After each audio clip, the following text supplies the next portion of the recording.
சொல்லுங்கள். இன்னைக்கு முருங்கைக்காய் புளிக்குழம்பு எப்படி செய்கிறதுன்னு பார்ப்போம்.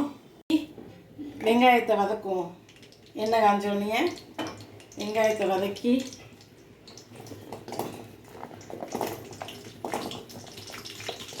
வெங்காயம், தக்காளி,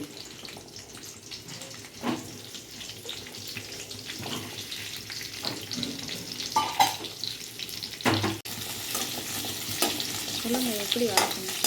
வெங்காயம் தக்காளி போட்டு வதக்கிடணும். கொஞ்சம் லேசாக கொஞ்சம் நேரம் மாறினோடனே எடுத்துடுவோம். அது வரைக்கும் வதக்குவோம். நல்லா வதங்கிடுச்சு.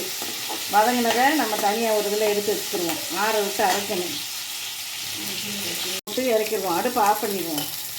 அடுப்பு ஆஃப் பண்ணிட்டு மசாலா பொடியை போட்டு இறக்கணும்னா குழம்புக்கு வரும்.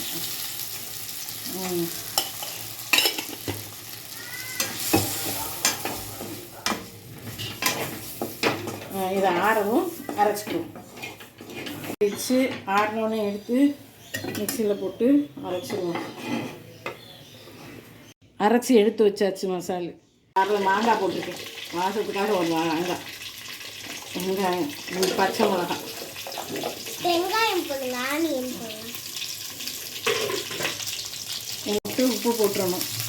உப்பு போட்டு அரைச்சி மசாலா ஊற்றி வேக வச்சிடணும். நல்லா கலக்கி விட்டுட்டு காய் வேகிற வரைக்கும் கொதிக்க விட்டு நல்லா வேக விடணும். அதுக்கு பிறகு பார்ப்போம். இந்த வெந்துருச்சா, நீ புளி கரைச்ச தண்ணியே ஊற்றுவோம். சுட்டுக்கு இவ்வளோ தண்ணி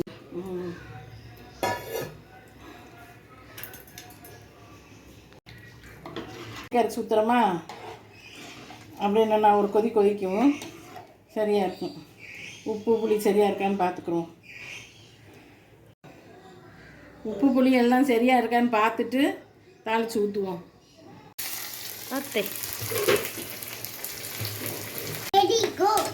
நல்லா செவக்க வதங்கிருச்சா, கடுகு, வெந்தயம், சீரகம் போட்டு தாளிச்சிருக்கோம். வெங்காயம், கருவேப்பிலை செவந்தவொடனே நல்லா செவக்கட்டும். நான் இப்படி தான் கடைசியாக தான் குழம்பு தாளித்து ஊற்றுவேன். நல்லா செவந்தவொடனே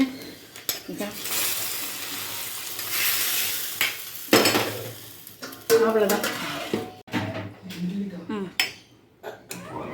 முருங்கைக்காய் புளிக்குழம்பு ரெடி. சப்ஸ்கிரைப் பண்ணுங்கள். என்னோட சமையல் பிடிச்சிருந்தா சப்ஸ்கிரைப் பண்ணுங்கள், கமெண்ட் பண்ணுங்கள்.